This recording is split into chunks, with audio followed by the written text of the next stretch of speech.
gente, como vocês estão? Espero que estejam bem. Ficamos uma semana aí sem devocional, né? Eu comecei a gravar, eu até gravei, na verdade, o devocional.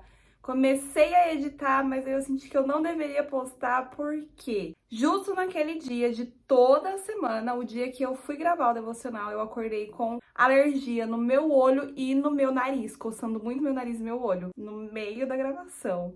O meu nariz começou a coçar tanto e ele ficava vermelho, e meu olho tava muito vermelho. Gravei inteiro, a hora que eu tava editando, eu falei, não, não vou postar desse jeito, porque eu tava muito alergizada.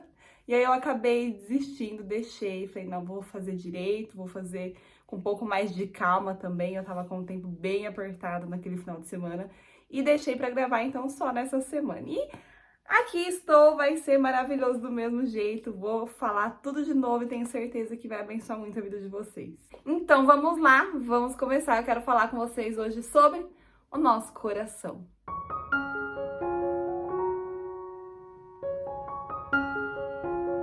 Existe um versículo bem famoso que eu acho que a maioria das pessoas conhecem, que fica lá em Jeremias 17, são os versículos 9 e 10, que fala sobre o quanto o coração do homem é enganoso e como é difícil para uma pessoa conseguir discernir quando ele está sendo perverso e mal intencionado. O versículo diz o seguinte, ó: o coração humano é mais enganoso que qualquer coisa e é extremamente perverso. Quem sabe de fato quanto é mal?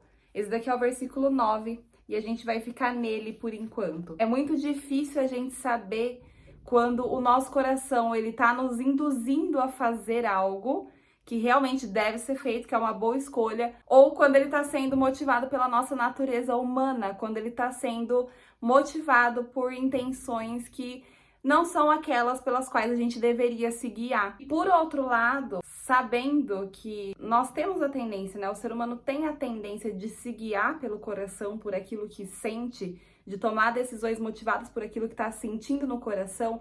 A Bíblia nos orienta, acima de qualquer outra coisa, a guardar exatamente o nosso coração. Lá em Provérbios, capítulo 4, versículo 23, diz o seguinte: acima de todas as coisas, guarde seu coração, pois ele dirige o rumo da sua vida. Então, sabendo que a gente teria essa tendência de nos guiar pelo nosso coração, de tomar decisões, de realmente guiar o rumo das nossas vidas baseado naquilo que nós sentimos, daquilo que está no nosso coração, a Bíblia deixou esse alerta. Primeiro, saiba que seu coração é enganoso, então você não deve fazer as coisas só porque você está sentindo no seu coração que você deve. Segundo lugar, acima de todas as coisas, guarda o teu coração, porque ele vai querer dirigir o rumo da sua vida. É natural de todo ser humano. E aí surge uma pergunta: e como que a gente guarda o nosso coração?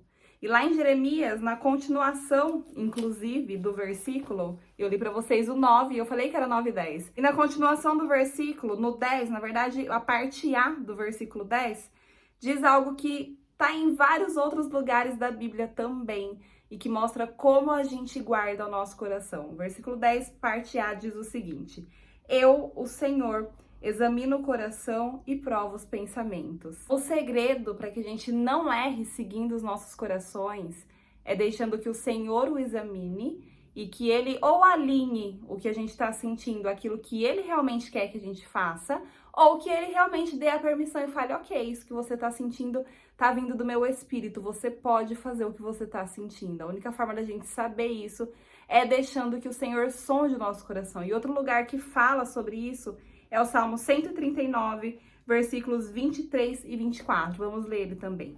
Esse é o meu salmo favorito e são os dois últimos versículos dele. Diz o seguinte: examina-me, ó Deus, e conhece meu coração. Prova-me e vê meus pensamentos. Mostra-me se há em mim algo que te ofende e conduz-me pelo caminho eterno.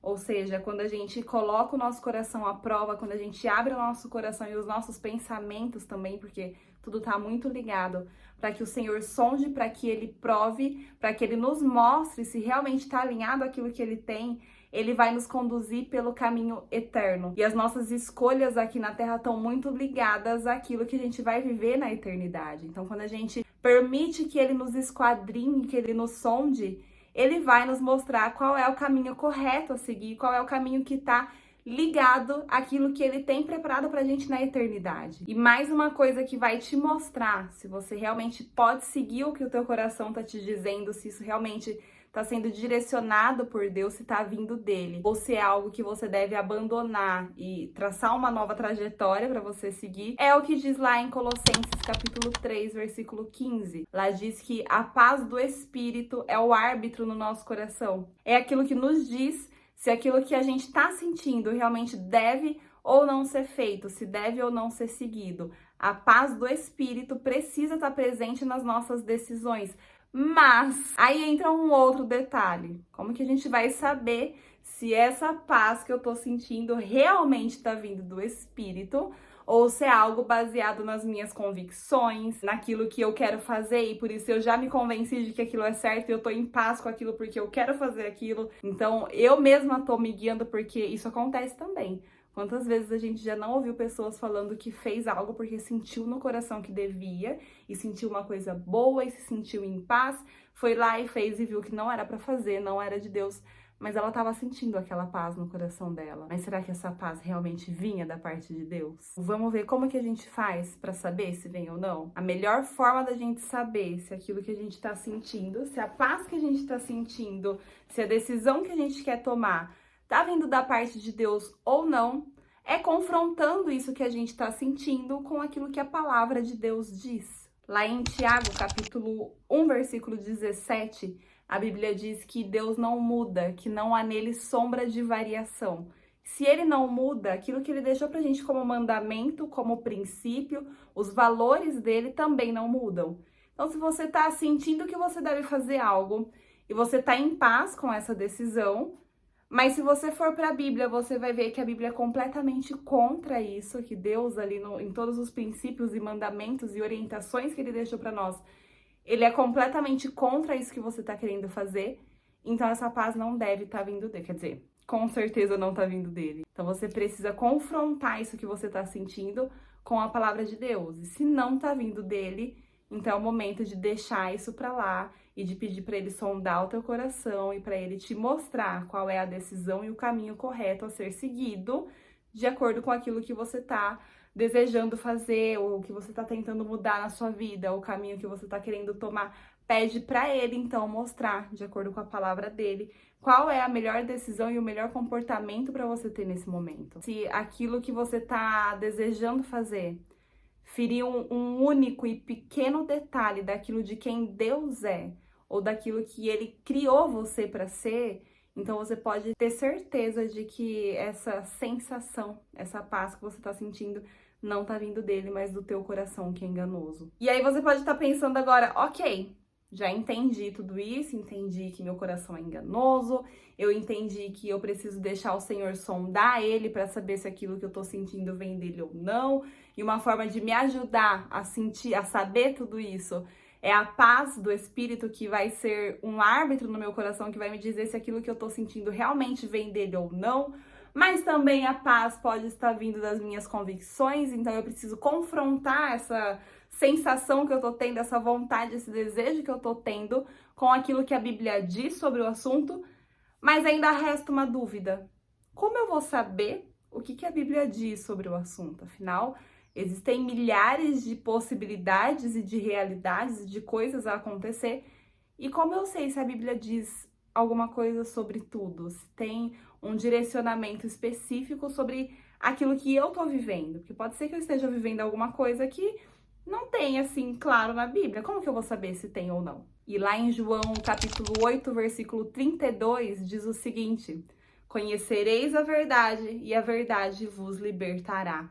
A única forma de você conseguir saber o que a Bíblia diz sobre aquilo que você está passando e sobre aquilo que você deve fazer é conhecendo a verdade. E a verdade é a palavra de Deus. Se você é cristã, se você acredita que Jesus é o Senhor, que a Bíblia é a palavra de Deus, então você sabe que a Bíblia é a verdade. A única forma de você saber o que ela diz sobre todas as coisas é você conhecendo ela, é conhecendo a verdade, que ela vai te libertar nesses momentos de dúvida, de indecisão, de prisão.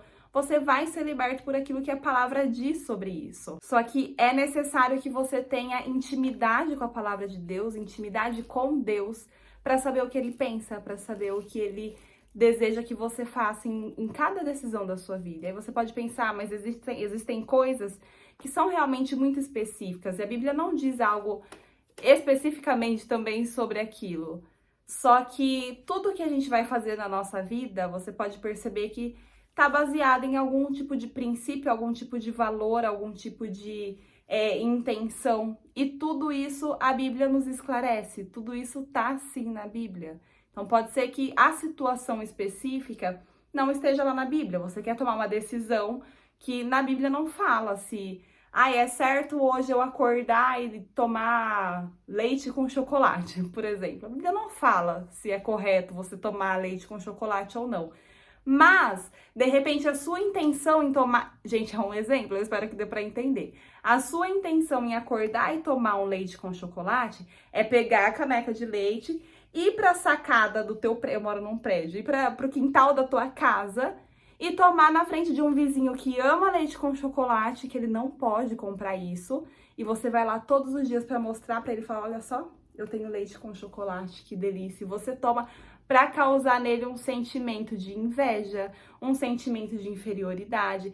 Entendeu o que eu quis dizer? A situação específica não tá na Bíblia. A Bíblia não fala se você deve ou não deve tomar leite com chocolate, mas ela fala sobre a intenção do teu coração. Então, se a tua intenção ao tomar o leite com chocolate é prejudicar o teu irmão, é prejudicar a pessoa que mora do teu lado, é ferir o ego, é ferir o coração daquela pessoa, então você não deve tomar o leite com chocolate, pelo menos não na varanda, entendeu? Então, tudo que a gente vai fazer é motivado por intenções, é motivado pelo nosso ego, muitas vezes, é motivado, enfim, por diversas coisas. A gente precisa saber dessas motivações e sobre tudo isso, porque isso diz respeito à nossa composição, né? Aquilo que a gente sente, aquilo que a gente pensa, aquilo que tá dentro de nós. Isso tudo tá assim na Bíblia. Então a gente consegue, através desse tipo de detalhe, saber se a gente deve fazer algo ou não. Mas para isso a gente precisa conhecer o que a palavra de Deus diz sobre todos os assuntos e sobre todos os aspectos e sobre todos os princípios e valores e mandamentos. Você precisa ler a Bíblia para saber disso. Então essa é a minha recomendação para essa semana, para essa vida, na verdade. Comece a ler a Bíblia, mesmo que você leia um versículo por dia, sabe? A constância e a sua intenção de realmente conhecer a palavra de Deus é muito mais importante do que você sentar e ler 4, 5 capítulos. Não é isso que deve ser feito. Você tem uma vida inteira para ler a Bíblia. Você não precisa entrar nessa neura de eu preciso ler a Bíblia inteira em um ano. Eu não concordo muito com isso. Eu concordo com você ler no seu tempo, do seu jeito, no jeito que o Senhor, na verdade, te conduzia a fazer, mas de uma forma que você consiga entender o que ele tá falando com você e, mais importante ainda, é colocar isso em prática. Então, muitas vezes, você ler um versículo por dia e colocar ele em prática é muito melhor do que você ler 5 capítulos, não entender nada e não conseguir aplicar nada no seu dia. Então eu te desafio hoje a começar a ler todos os dias pelo menos um versículo da Bíblia, mas que você consiga pegar esse versículo e desmembrar ele assim, colocar tudo que você aprendeu, como que você aplica ele na sua vida, como que Deus falou com você através dele, quando que você vai começar a colocar ele em prática, em que situação que ele se encaixa, o que você tem feito que é diferente daquilo que ele tá nos instruindo a fazer. Vou te desafiar a fazer isso a partir de hoje, criar esse hábito. E com o tempo, claro, você vai aumentando a quantidade de versículos, de capítulos, a quantidade de tempo que você vai passar junto com o Senhor. Mas o mais importante, quando você vai começar, é você realmente dar continuidade. E para isso, a gente precisa começar com pequenos hábitos. Porque se você quiser começar com algo muito grande, pode ser que não dure nem uma semana. Certo? Então eu quero deixar esse desafio para você. Me conta aqui nos comentários se você já lê a Bíblia todos os dias, se você tem um bom entendimento da palavra de Deus, se você deseja ter mais ajuda com isso, se você gostaria que tivesse alguém que te ensinasse, que te ajudasse, que esclarecesse mais as coisas. Lembrando que eu tô lá no meu lugar para compartilhar, ajudando várias pessoas que têm dúvidas, que querem saber de alguma coisa que eu possa ajudar de alguma forma. Eu tô lá disponível para isso, então se você quiser, vai lá, porque eu vou estar lá disponível para você também. E me conta aqui se você tome essa decisão de começar hoje a ler pelo menos um versículo da Bíblia todos os dias e colocar ele em prática, tá bom? Obrigada por ter assistido até aqui, obrigada por estar aqui. Se você ainda não é inscrito, lembre de se inscrever, porque é muito importante pra mim. Já estamos quase com 1000 inscritos, eu achei que esse dia nunca ia chegar, mas estamos quase. Hoje, nesse momento, faltam 40 inscritos, então se você ainda não é inscrito, se inscreve no canal, fica aqui comigo, veja todos os outros vídeos de devocional se você chegou nesse agora. Se você tá aqui já desde os outros, muito obrigada pela sua companhia. Beijo, boa semana, Deus abençoe vocês.